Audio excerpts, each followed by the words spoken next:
तुम्ही आयुष्यभर मेहनत करता पण तरीही पैसे टिकत नाही. कारण प्रॉब्लेम इन्कम मध्ये नाही, प्रॉब्लेम आहे फायनान्शियल नॉलेज मध्ये. म्हणून पुढच्या आठवड्यापासून आपण सुरू करतोय फायनान्स स्कूल 15 डेज चॅलेंज.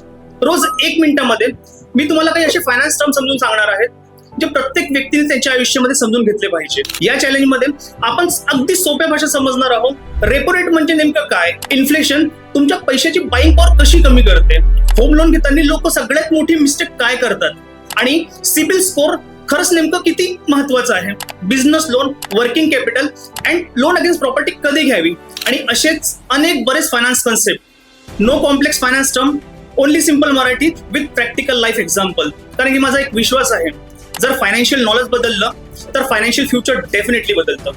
म्हणून पुढच्या आठवड्यापासून सुरू होणाऱ्या फायनान्स स्कूल 15 डेज चॅलेंज साठी आजच ओम असोसिएटला फॉलो करा अँड कमेंटमध्ये आय एम रेडी लिहा. पुढील 15 दिवसात तुमचं पैशांकडे बघण्याचे दृष्टिकोन पूर्णपणे बदलणार आहे. थँक्यू.